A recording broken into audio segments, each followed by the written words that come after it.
Jalen hasn't taken off and run as much since the knee injury. That offensive line, though, they did have their share of problems with the Chiefs front. Steve Spagnuolo kind of threw the kitchen sink at them. Hurts got taken down almost a half dozen times on sacks. He was pressured on a number of others. Not for nothing, but the Bills are coming in here with the second most sacks in the league. They have a formidable front that they can throw. The Eagles' O-line has had 2 games this year in which they struggled. The Jets, where they were actually handled, and they lost to the Jets. And then this past week, where they did struggle. This becomes a unit for the Bills that really has to perform at a high level. Jalen Hurts has been sacked on 7.63% of the snaps here, which ranks 21st in the NFL, going against the Buffalo Bills defense, who is sacking opposing quarterbacks at 9.82%, which is the 5th best in the NFL. And as we heard Greg Cosell say that Jalen Hurts has some deficiencies and some things that I know Sean McDermott is going to take some clue of, as well as Linval Joseph, who is now a Buffalo Bill playing for them last year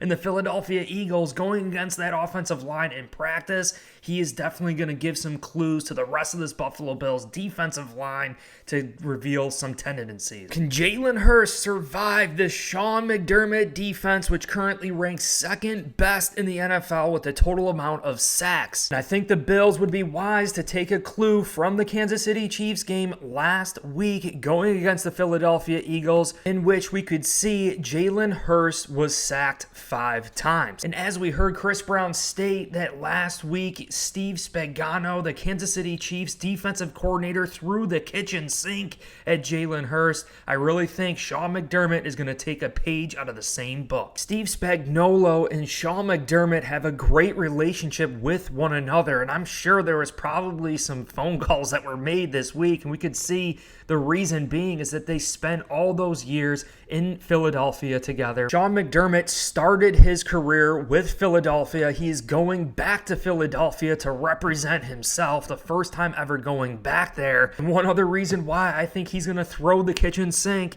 at Jalen Hurts is because of who he learned from in Philly. Sean McDermott learned from Jim Johnson, who is known to be one of the most ferocious blitzing defensive coordinators in the NFL. This specifically states, thanks to part to what he learned under Johnson, McDermott would go and implement a variety of blitzes in his own defensive game plans. Even Sean McDermott, in a recent interview, said that he learned from Jim Johnson his blitzing packages and that Jim Johnson didn't like opposing quarterbacks very much. Now, one reason why Jalen Hurts might be one of the most sacked quarterbacks in the NFL this year is because of the teams that he has gone against. And you could see right now they are 9-1. 5 of the teams that they have played are in the top 10 in total sacks in 2023. Those teams include the Washington Commanders. In week 4, they still had Montez Sweat and Chase Young. You could see they won in overtime by only 3 points. Next on the top 10 in the NFL in total sacks are the Miami Dolphins, which was the most convincing win out of all these teams. Eagles won 31-17 at home. Eagles played the Washington Commanders again, who still had Chase Young and Montez Sweat, and they only won by a touchdown, 38-31. The Dallas Cowboys, who are in the top 10 in defensive sacks, they only won by 5 points, 28-23. And then the Kansas City Chiefs last week are actually in the top 5 in total team sacks. They hardly won by 4 points. The proof is there. The Philadelphia Eagles have only had one convincing win against a top 10 sack-leading defense. The probability here is that the Buffalo Bills should be able to keep this game close, especially because of our second best defensive line in the NFL. And it's not just the second best defensive line in the NFL that Jalen Hurts is going to be going against here. He is going against the second best defensive end that he's faced all season long statistically so far in 2023. Now, they have played the Dallas Cowboys, which we saw. Micah Parsons, who is currently 3rd in the NFL with 11.5 sacks, and Leonard Floyd right now is at 9.5. The Philadelphia Eagles definitely have one of the best offensive lines in football, especially with the quality of their O-line.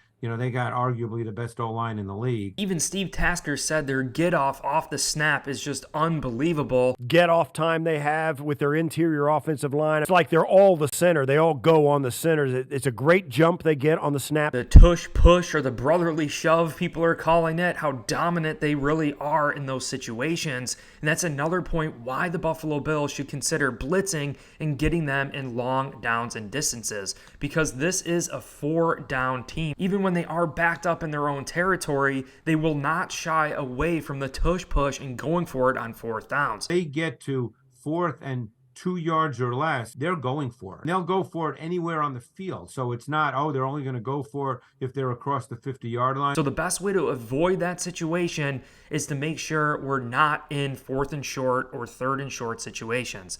Blitzing and sacking Jalen Hurts is the recipe to win. And the proof is there again with the Chiefs versus the Eagles. We can see the stats here for the Kansas City Chiefs and all the players that showed up. Chris Jones had 2 sacks on the interior of that defensive line. Chris Jones is similar to Ed Oliver. And let me remind you, Ed Oliver is not too far away from Chris Jones in the total amount of sacks. Ed Oliver actually leading the NFL in total amount of pressures, but Chris Jones at 7.5 sacks, and down here we have Ed Oliver at 6. Trent McDuffie, the nickel cornerback for the Kansas City Chiefs, also came away with 2 sacks during this game, which means that Spagano was blitzing from the nickel position, which obviously worked against Jalen Hurts. And I'm expecting that Taron Johnson is going to do the same. I know Taron Johnson has been kind of a limited participant in practice this week. Dane Jackson is going to be out for the Bills. Taylor Rapp is going to be out for the Bills. One thing we did see the Kansas City Chiefs use against the Eagles was a lot of base defense, and we have to eye on their linebackers here, Tranquill, Chanel, and also Willie Gay. We could see Drew Tranquill tied for the most amount of tackles versus the Eagles with 7,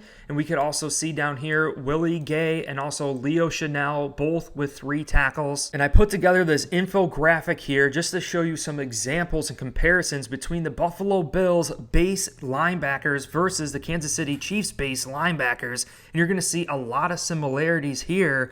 Very, very similar in their total amount of measurables and overall speed. Plus, with the addition of Linval Joseph, the Buffalo Bills have proved to be able to stop the run, which means Jalen Hurts and the Philadelphia Eagles are going to rely on passing the football, just like they had to do versus the Chiefs. You can hear Chris Brown and Greg Cosell talking about the Eagles rolling out in 4 wide receiver sets. We saw the Eagles dip their toe into some 4 wide looks. Spread offense formation, basically to minimize the Chiefs' penetration and blitzing occurring during that game. Big loss for the Eagles is their tight end, Dallas Goedert, one of the best tight ends in the NFL, is officially ruled out. And another player that popped up on the injury report for the Eagles is Devontae Smith. You can see Devontae Smith is dealing with a knee injury and actually did not participate on Friday's practice. Quez Watkins, the other slot wide receiver for the Philadelphia Eagles, has been limited in participation all week long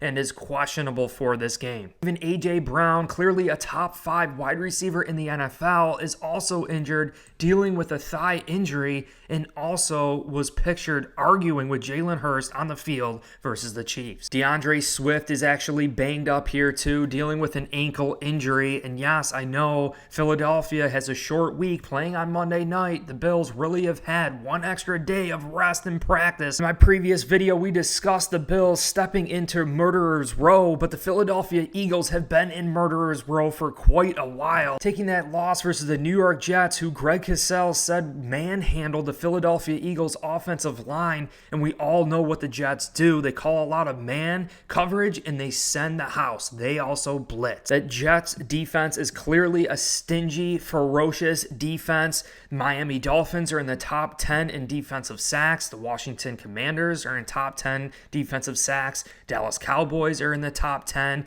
And obviously the Kansas City Chiefs are right atop the league in the amount of sacks. And then they have to play the Buffalo Bills, who I already mentioned is second, in the 49ers, and then Dallas again. Man, the Philadelphia Eagles are getting beat up. NFL teams are clearly learning how to play Jalen Hurts and how to exploit his deficiencies. Jalen Hurts has a tendency to leave the pocket prematurely. He will drop his eyes and he will look to move. You do want to get him in that mode. You want to get him moving. Account for the movement. Predominantly moves right. You've got to be prepared for that. He will break down in the pocket prematurely. He will look to run. You want to get him in that mode, but then you've got to handle it. And this article breaks it down very, very well. We can clearly see some of his strengths, but also his weaknesses. Jalen Hurts, obviously a mobile quarterback, but the Bills have gone against a lot of mobile quarterbacks so far this year. When you take a look at Tyrod Taylor, Sam Howell, Zach Wilson twice, we've faced our fair share of mobile quarterbacks in 2023, thus preparing us for Jalen Hurts. And take a look at the weakness noted here that Jalen Hurts' pocket awareness could need some improving.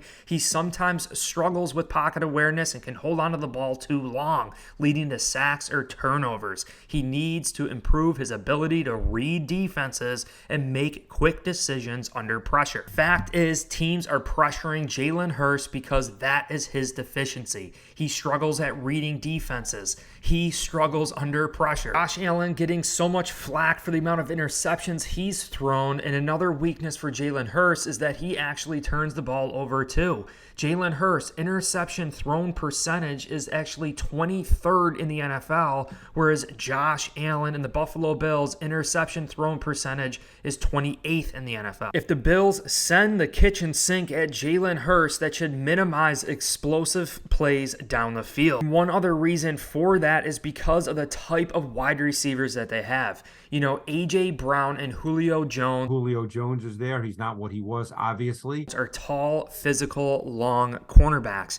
And one thing I know Sean McDermott and this Bills defense are going to do is play off coverage. By forcing the ball to come out quick, Jalen Hurts is going to have to find his underneath wide receivers, especially with A.J. Brown and Julio Jones, who are taller, physical type wide receivers who don't necessarily have the quickest release off the football. The Buffalo Bills could try to exploit this further. This article explains how shorter cornerbacks can cover bigger, taller, physical wide receivers. We could see here it says learn to play off man coverage. Now the Bills don't necessarily call man coverage, but I believe we are going to be playing a little bit off Julio Jones and A.J. Brown at least. We could see in most cases a shorter defensive back should have quicker change of direction speed than a taller wide receiver. And that is something I specifically got to ask Sean McDermott was, what is the most important skill set trait of a defensive back? And he even said it's their ability to change direction. And with Rasul Douglas, with all the other cornerbacks here, Christian Benford, all showing ability at elite change of direction skills. And it says if you're 5'10" going against a 6'2" wide receiver, then you should most definitely have quicker feet than him. The Bills playing off coverage of at least Julio Jones and A.J. Brown, but sending the house and sending the blitz, having Jalen Hurts under pressure. If we time our coverage with the blitz, I really think the Bills should still be able to minimize explosive down the field throws. Now, definitely a different skill set here is Devonta Smith at 6 foot, 170 pounds. He's a speedster off the ball, has an extreme ability to release off that ball, and one way you beat him is by playing a little bit more press at the line of scrimmage. And when you consider he's dealing with an injury this week, jamming him, being physical with him at the line of scrimmage makes all the more sense. It's not just that the Bills have the second best defensive line in the total amount of sacks versus the Eagles, but Sean McDermott going back to Philadelphia where he learned from Jim Johnson, who is the most blitzing defensive coordinator the NFL has ever seen. Plus, you consider how the Jets were able to beat the Eagles blitzing with all these unique packages under Robert Saleh, and you look at all the other teams with the success of having top 10 defensive pass rushes in the NFL. All those games were relatively close other than the Dolphins, but I really think the Bills' defensive line much better than the Dolphins. Linval Joseph playing for the Eagles last year is going to even have more intel to this Philadelphia Eagles offensive line, maybe some more intel on how to stop the brotherly shove. Spagano and Sean McDermott's relationship going back to the Philadelphia Eagles and seeing Trent McDuffie for the Chiefs, their nickel cornerback, come coming away with 2 sacks. And I think the proof is there. The Buffalo Bills are going to be sending the house after Jalen Hurts. So comment down below, do you think Jalen Hurts is going to survive this Buffalo Bills game? Do you think they're going to be walking wounded after going through this murderer's row for past, month and a half here? I really think the Bills are going to show out. Sean McDermott's going to dial up some unique formations and blitz packages, disguising Jalen Hurts pre-snap, confusing him because that is one of his weaknesses. If you guys enjoyed this video, I deeply appreciate it if you hit like, subscribe for future content. If you want to further support me, check out the link down below. The Buffalo Chicken Wing merch. We have long sleeve, we have hoodies, free shipping too. But I appreciate you guys all so much. I'm going to be live during the game as well. But I appreciate you, and go Bills.